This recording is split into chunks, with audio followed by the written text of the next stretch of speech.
तो इसमें राजा जनक का अपने भाई कुशध्वज को संकाश्य नगरी से बुलवाना और राजा दशरथ के अनुरोध से वशिष्ठ जी का सूर्यवंश का परिचय देते हुए श्री राम और लक्ष्मण के लिए सीता और उर्मिला का वर्ण करना।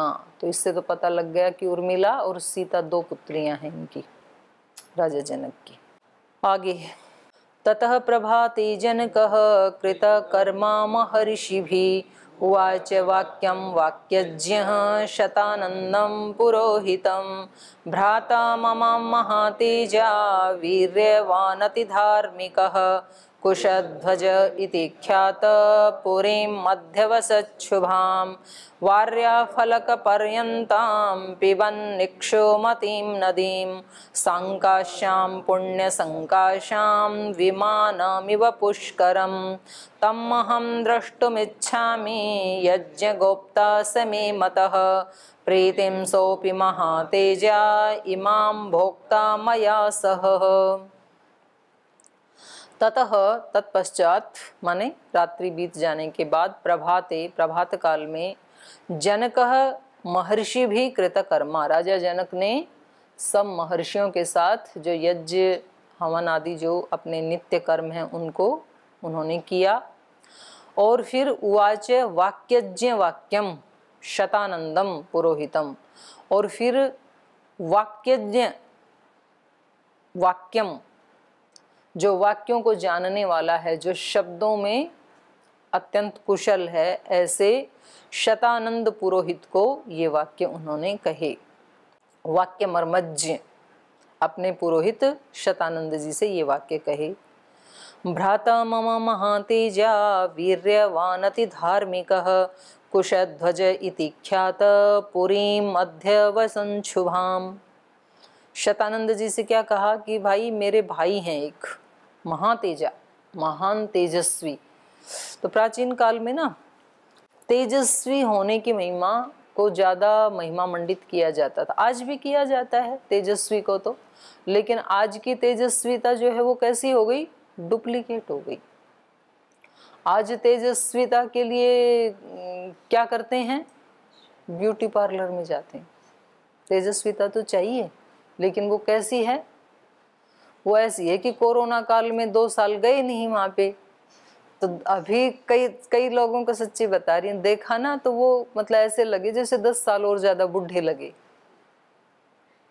तो मैंने कहा आप तो बड़े ऐसे अच्छे से लगते थे, आपको क्या हुआ? तो अब वो ये तो बता नहीं सकते कि जो किया करते वो तो अब हो नहीं पाया। तो तेजस्विता को हमेशा ही गौरव दिया गया है। तो ये बार बार ये शब्द आता है, देखो यहाँ पर ना, किसी ऊपर जो आया था 19 नंबर लास्ट वाले श्लोक में, जनकोपि महातेजाः, जनक कैसे हैं, महान तेजस्वी। ऐसे ही इनके भाई के लिए भी क्या कहा, भ्राता मम महातेजा, महान तेजस्वी। और ये तेजस्विता जो है ये एक एक पल जो अध्यात्म को जीता है, जो मन की निर्विचारता निर्विकारता में जीता है, जो बड़े साधु संत होते हैं ना उनका होता है तेज। जैसे हमने श्रद्धेय स्वामी सोमानंद जी महाराज का देखा तेज, ऐसे मैंने एक कर्नाटक में थे अपने पूज्य स्वामी निर्मलानंद जी, उनका देखा तेज। जैसे अपने डोमेट में बड़े स्वामी जी हैं, ये जो तेजस्विता है ना, ये एक एक पल में उतारी जाती है, प्रकट की जाती, सबके अंदर है, लेकिन उसको अभिव्यक्त किया जाता है जब व्यक्ति एक एक पल प्रशांतता में जीता है, निर्विचारता में जीता है, निर्विकारता में जीता है। जिनके मन में बहुत वो गणित चलता रहता है ना, उठापटक चलती रहती है, वो समय से पहले ही बूढ़े हो जाते हैं, जवानी में ही बूढ़े हो जाते हैं। क्योंकि अंदर का जो है ना अशांतता, उससे फिर ऐसे ही केमिकल्स पैदा होते हैं, तो ऐसा ही रिएक्शन होता है, फिर ऐसे उनके आहार होते हैं। तो जिनका सात्विक आहार है, सात्विक विचार है, सात्विक व्यवहार है, 3 वाक्यों में सब कुछ आ गया, उन व्यक्तियों के अंदर तेजस्विता पैदा होती है। फिर वो देखने में, मतलब भगवान ने रंग चाहे उसका काला दिया हो गोरा दिया, उससे फर्क नहीं पड़ता है, वो एक अलग ही चीज है। सात्विक आहार, सात्विक विचार, सात्विक व्यवहार। विचार सात्विक होंगे तो व्यवहार वैसा होगा ही होगा, क्योंकि जैसा विचार होता है वैसा व्यवहार होता है। और जो छिपाने वाला काम है वो तो देखो किसी न किसी दिन तो पोल पट्टी खुली जाती है। अभी क्या हो गया लोक में, अच्छा तो दिखना चाहते हैं, मतलब शुचिता दिखाना तो सब चाहते हैं, लेकिन वो बाहर से बहुत मीठा बोलेंगे और अंदर कुछ और चल रहा होता है। तो ऐसा जो दोगला व्यक्ति है ना, वो कभी प्रसन्न नहीं रह सकता है, पक्की बात है ये। मतलब बाहर से मीठा मीठा बोलता है और अंदर से उसके बहुत ज्यादा मन में बहुत चीजों को उसने पकड़ के रखा हुआ है। किसी के दोष को पकड़ के रखा है, किसी की वाणी को पकड़ के रखा है, किसी के व्यवहार को पकड़ के रखा। भाई है यदि आपके मन में तो कह दो उस व्यक्ति को कि आपने ये त्रुटि की है और ये गलत बात है, ऐसे नहीं करना चाहिए आपको, ये अच्छा नहीं। वो व्यक्ति दुखी नहीं होगा। उस व्यक्ति को कहते हैं जैसा अंदर वैसा बाहर, स्पष्ट वक्ता। तो मन में नहीं पकड़ के रखता है कुछ भी, तो वो व्यक्ति कभी दुखी नहीं होता है। और जो व्यक्ति मन में पकड़ के रखता है चीजों को और बाहर से साफ सुथरा दिखाने की कोशिश करता है, बहुत मीठा बोलने की कोशिश करता है, बहुत दिव्य दिखाने, वो सुखी नहीं रहता है कभी भी। आजकल घरों में सफाई तो सब दिखाना चाहते हैं, लेकिन वो क्या करते हैं, सारी चीजें उठा उठा के अलमारी में बंद कर देते हैं। कपड़ों की कौन तय करेगा, तो उठाओ को, जैसे अतिथि आ गया, पता लगा कि भाई आज दीदी कमरों की चेकिंग करने आ रही है, तो किसी दिन तो मैं आऊंगी पक्का, मैं कई बार कह चुकी हूँ, तो किसी दिन आ जाऊंगी। लेकिन तो जब एक को पता लगा तो वो एक वाले कमरे की तो खुल गई पोल पट्टी, लेकिन दूसरे जल्दी से कमरों में भाग भाग के उठा उठा के अलमारी में बंद कर दिया। सब लोग ऐसे ही करते हैं। इनका ड्राइंग रूम सबका बहुत सुंदर मिलेगा, लेकिन अंदर जाके कमरा यदि चेक कर लो या बाथरूम चेक कर लो तो पता चल जाएगा। अब आपने अलमारी में बंद तो कर दिया उठा उठा के सब कुछ, और बाई चांस जाके अलमारी ही खोल ली तो वो सारा फिर बिखरा मिलेगा, नीचे ही बाहर आ जाएगा एक दिन। तो हमने मन में पकड़ पकड़ के रखा हुआ है बहुत कुछ, और बाहर से हम मीठा मीठा बोल रहे हैं। तो किसी दिन कोई ऐसी घटना घटी तो होगी, कोई ऐसा प्रसंग आएगा कि वो अंदर वाला सारा बाहर आ जाएगा फिर, क्योंकि पकड़ा हुआ तो कभी ना कभी, तो जो अंदर डाल रखा है कचरा वो कभी ना कभी तो निकलेगा। तो इसलिए भलाई इसमें है कि कचरा आते पहले उसी को ही साफ करो, पहला काम वही है।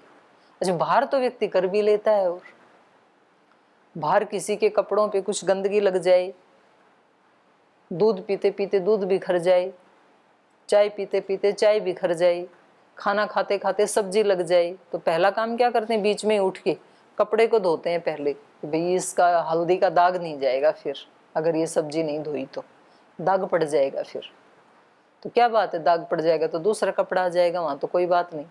पर चित्त के ऊपर दाग पड़ गया तो चित्त दूसरा नहीं आ सकता है, फिर इसी दाग वाले को ढोते रहो। फिर तो सुबह से शाम तक कितने दाग पड़ते हैं और हम परवाह नहीं करते कि भाई मैंने ऐसा विचार उठाया तो इस विचार से क्या पड़ गया, दाग पड़ गया। क्योंकि ये विचार कैसा है, गंदगी वाला है। देखो ये जो शरीर है, कल उन्होंने स्वामी अपरोक्षानंद जी महाराज जी ने बहुत अच्छी बात कही। वो बोले देखो दो चीजें हैं, एक तो शरीर है, तो शरीर जन्म से लेके मृत्यु पर्यंत हमारे साथ रहेगा। बाकी के जो साथी हैं वो कुछ दिन रहेंगे, कुछ बिछुड़ जाएंगे, कुछ नए आएंगे, आते जाते रहते हैं बाकी के संबंध तो। पर शरीर के साथ संबंध कब तक रहेगा? मृत्यु पर्यंत रहेगा, जब तक मौत ना आए। तो बोले एक तो अपने शरीर के मित्र और डॉक्टर बन के रहना चाहिए। अपने शरीर के डॉक्टर, अपने शरीर के मित्र खुद बनो। शरीर की नॉलेज होनी चाहिए, एक बात। और दूसरा मन, तन और मन दो साधन है ना मुख्य रूप से आत्मा के पास। तो तन का संबंध जीवन से लेकर मृत्यु पर्यंत रहेगा और मन का संबंध जन्म जन्मांतरों तक रहेगा। केवल इसी जन्म में नहीं रहेगा, मृत्यु के समय भी मन के साथ संबंध हमारा छूटेगा नहीं। जन्म जन्मांतरों तक, लाखों लाखों जन्मों तक, करोड़ों जन्मों तक, क्योंकि प्रलय आएगी तब तक तो करोड़ों जन्म हो चुके होंगे हमारे अन्य अन्य योनियों में। तो उन सब में हमारा मन हमारे साथ रहेगा। कल जिस आश्रम में हम उतरे थे, वो अपने स्वामी नारायण आश्रम में, वहां मैंने एक कुत्ता देखा सफेद सा, बड़ा शांत आत्मा। अब पता नहीं उसने ये साधना किसी पिछले जन्मों में की होगी, लेकिन क्योंकि मन तो अब उस योनि में भी साथ है ना, आराम से बहुत शांत, और ऐसे स्थान पे पहुंच भी गए। गंगा के किनारे रहता है आराम से, इतने शांत स्थान में। तो मन का संबंध जन्म जन्मांतरों तक रहेगा। इसलिए हर व्यक्ति को इन दो चीजों का सबसे ज्यादा ध्यान रखना चाहिए। देखो कितनी अच्छी बात है कि नहीं है? तन का डॉक्टर बनना, मन का डॉक्टर बनना, ऐसे उन्होंने बताया कल। बोले अपने शरीर का, अपने तन का और अपने मन का डॉक्टर व्यक्ति को जरूर बनना चाहिए। उसमें कोई रोग पहली बात तो आने नहीं दे, डॉक्टर है तो, और आ गया तो उसको कैसे ठीक करना है ये भी उसको पता होना चाहिए, उसको जल्दी से ठीक करके स्वस्थ हो जाए। तो देखो एक एक व्यक्ति ने जो सचमुच जो साधना की दृष्टि से जिया है, तो उसकी एक एक बात अनमोल होती है। तो मन के ऊपर जो दाग पड़ते रहते हैं ना, उनको रोज का रोज धो लेना चाहिए। जैसे कपड़ों का हम धोना चाहते हैं, ऐसे मन के दाग भी रोज के रोज यदि धुल जाएं, पड़ते तो हैं ही, क्योंकि हम ऐसे सिद्ध योगी नहीं हुए ना, तो भूलें होती रहती हैं। कहीं किसी की त्रुटि दिख जाती है, कहीं किसी का दोष दिख जाता है, कहीं किसी से आर्ग्यूमेंट हो जाता है, कहीं हमारा लोभ, कहीं हमारा क्रोध, कहीं हमारा मोह, कहीं अहंकार, कहीं ना कहीं वो दाग लगाते रहते हैं, कहीं ना कहीं कुछ ना कुछ। तो इसलिए संध्या करते समय मनसा परिक्रमा के जो मंत्र हैं, चारों दिशाओं में जो दिव्य शक्तियां हैं, उनके हाथों में अपने आप को सौंपना, तो उससे सफाई हो जाती है चित्त की, रोज की रोज। तो जैसे आहार के लिए, खाने के लिए, भोजन के लिए समय निकालते हैं, ऐसे ही थोड़ा समय, और कम से कम साधक को, सन्यासी ब्रह्मचारी को तो निकालना चाहिए ही चाहिए उसके लिए टाइम, क्योंकि उनका तो काम ही यही है, चित्त की, तन की, मन की सफाई के लिए ही उन्होंने अपने जीवन का उद्देश्य बनाया है, तो उनको करना ही करना चाहिए।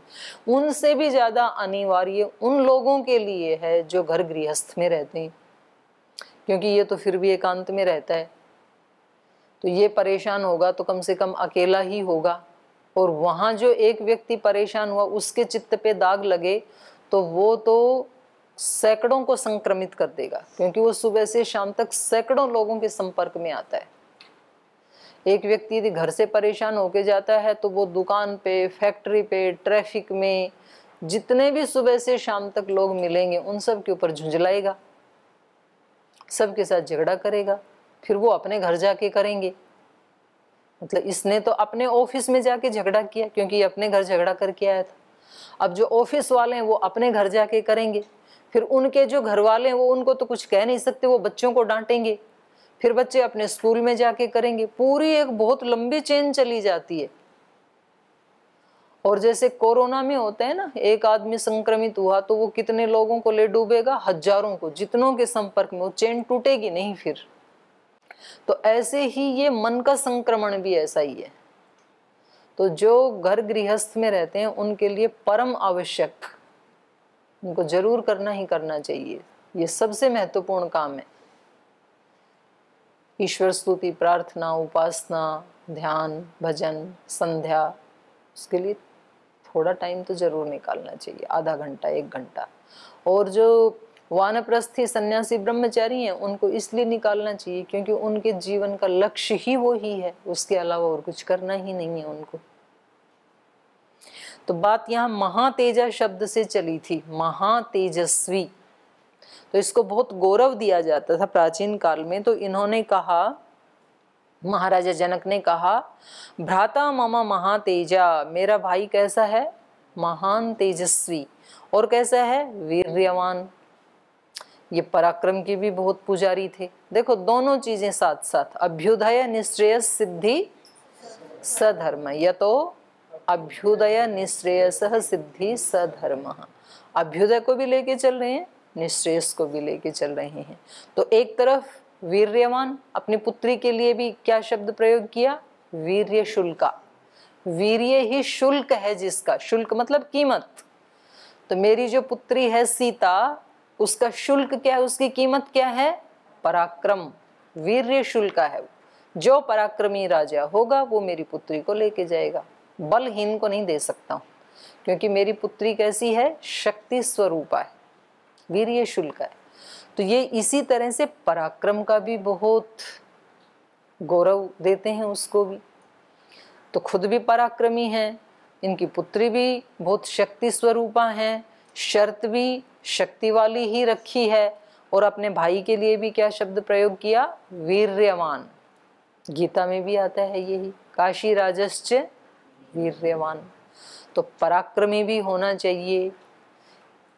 बलम, वो क्या है, यत, एक मंत्र है ना वेद का, ब्रह्म बल और क्षत्र बल, दोनों साथ साथ। तो यहाँ पर महातेजा, महातेजस्वी होना, ये तो आध्यात्मिकता का परिणाम है, और वीर्यवान होना ये पराक्रम का परिणाम है। शक्ति से पराक्रम, पराक्रम से शक्ति, शक्ति से पराक्रम।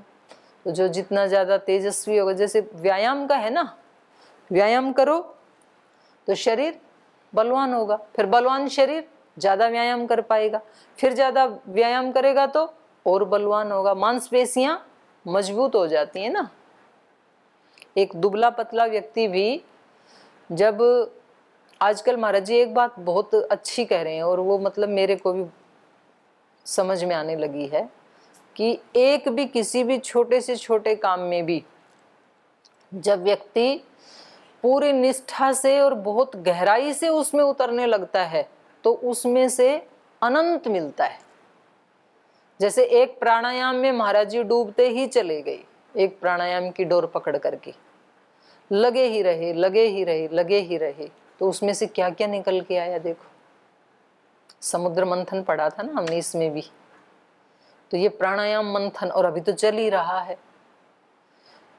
आयुर्वेद में आचार्य जी मंथन करते गए, करते गए, करते गए, कितनी चीजें निकल के आ गई।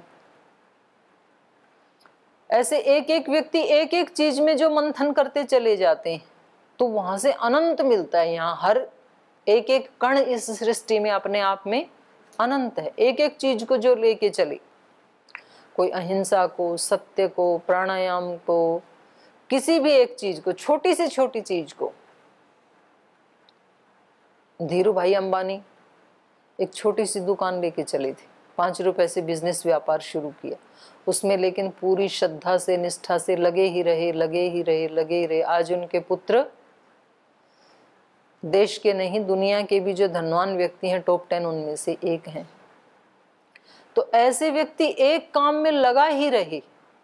जैसे दुबला पतला व्यक्ति भी व्यायाम प्राणायाम करने लगे और फिर उसमें लगा ही रहे तो उसकी मांसपेशियां कैसी हो जाती हैं, मजबूत हो जाती हैं, दर्शनीय हो जाती हैं, दिखाने योग्य हो जाती हैं। तो जब फिजिकल बॉडी में दुबला पतला व्यक्ति भी अभ्यास करते करते, निरंतर अभ्यास करते करते, सतत अभ्यास करते करते बलवान बन सकता है, तो आध्यात्मिक योग्यताएं भी उपासना आदि करते करते करते करते व्यक्ति निर्दोष होकर के महातेजस्वी भी हो सकता है, पर उसमें लगना तो पड़ता है, सतत लगना पड़ता है, डूबना तो पड़ता है। पाणिनि महाराज जिनको अयोग्य समझ करके गुरुकुल से निकाल दिया था, बुद्धि चलती नहीं थी, और वो व्यक्ति पर्वत पे जाके बस गायत्री की उपासना और व्याकरण पढ़ना, पढ़ते पढ़ते पढ़ते पढ़ते पढ़ते पढ़ते शब्द शास्त्र के रचयिता बन गए। जानता नहीं, रचयिता, नया एक शब्द शास्त्री बना दिया, जिसको आज पढ़ने वालों को ना नहीं याद आ रही है, उन्होंने रच दिया। और करते करते ऐसे कालिदास के बारे में सुना जाता है, उनको भी ऐसे निकाल दिया था। और जब वो कुएं के ऊपर पत्थर पे रस्सी को आते जाते देखा तो बोले भाई लगे ही रहेंगे हम, जब पत्थर घिस सकता है तो हम भी अपनी बुद्धि को क्यों नहीं बढ़ा सकते हैं। कितने बड़े एक महाकवि बन गए। तो व्यक्ति किसी भी काम में लग जाए बस। जैसे मान लो सबसे सब एक्सरसाइज नहीं होती हैं। अब मानो किसी व्यक्ति को केवल मरकट आसन अच्छा लगता है, भैया हम आराम से कर लेते हैं, कुछ नहीं करना ना उसमें, तो आप मरकट आसन ही कम से कम 1000 बार 1500 बार करने लग जाओ, आप में वही बल आ जाएगा जो दंड बैठक लगाने वाले में आ रहा है। किसी भी दिशा में आप लगे ही रहें सतत, और बाधाओं को आने ना दें, आए तो हटा दें उसको।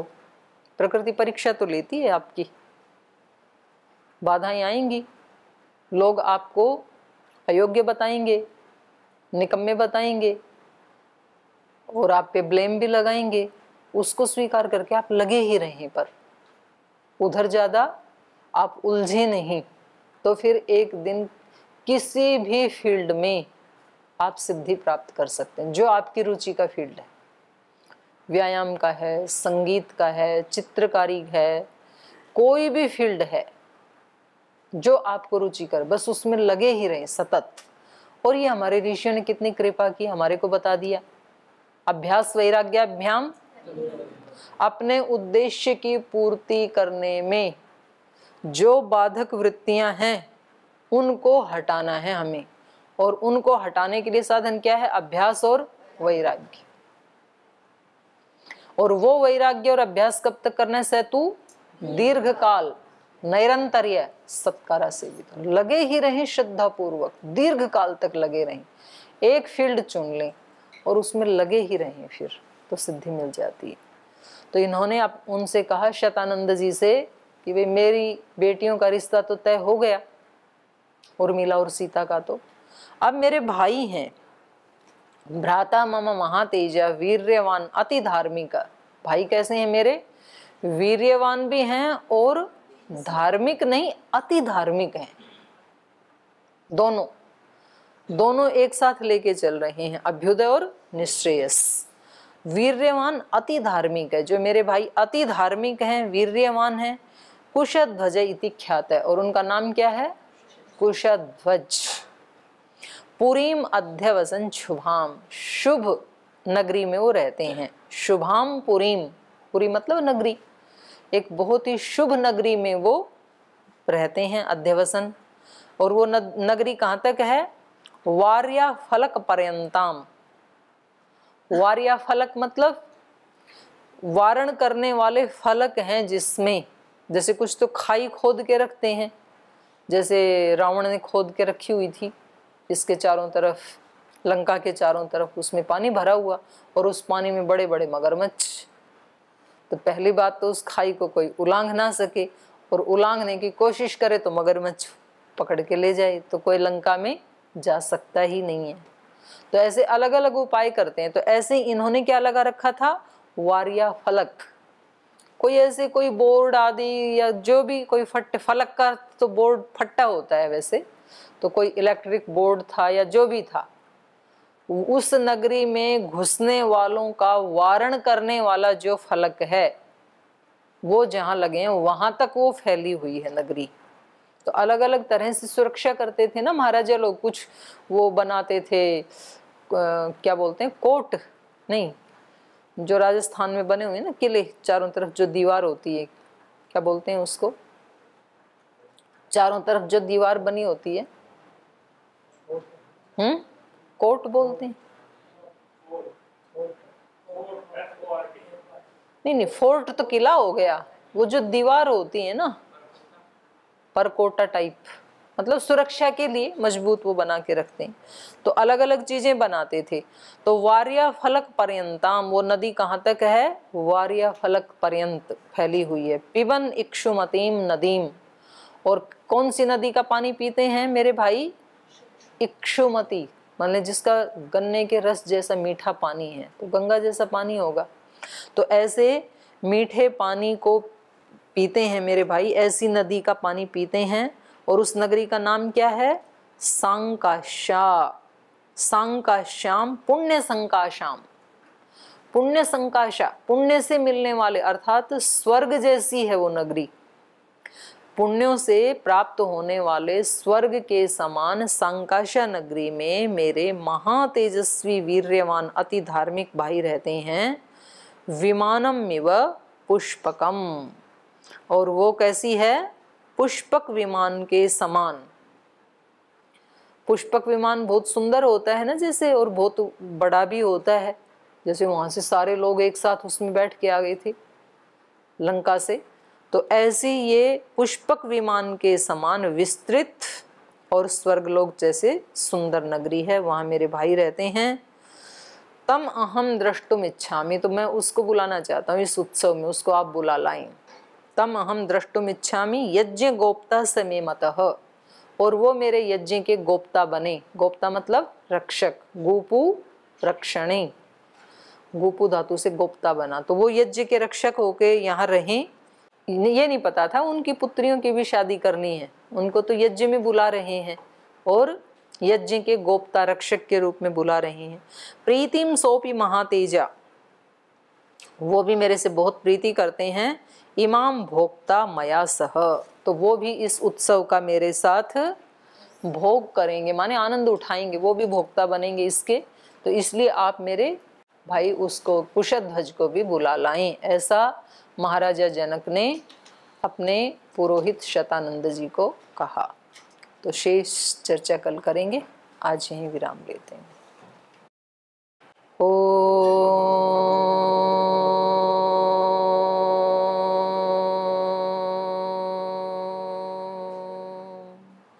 शांति शांति शांति। श्री गुरुभ्यो नमः।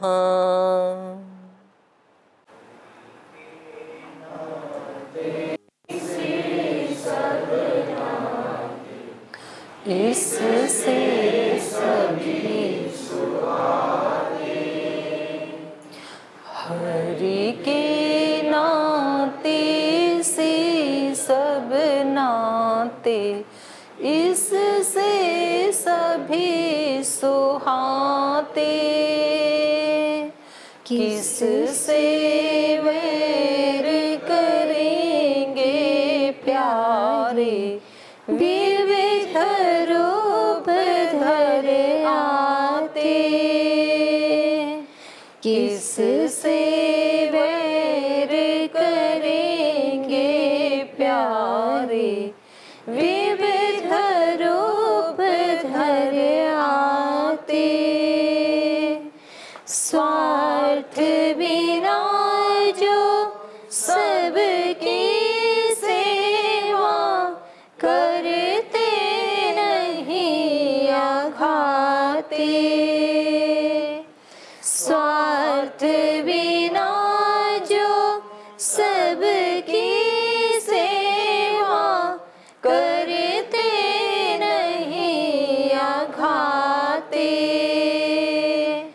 पर दुख दुखी सुखी पर सुख में, वो जन हरि को भाते।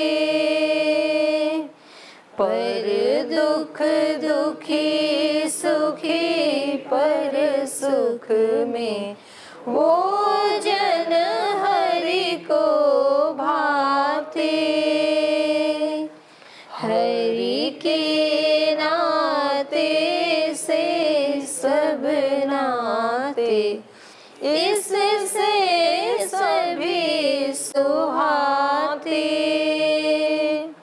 किस से वैर करेंगे प्यारे, विविध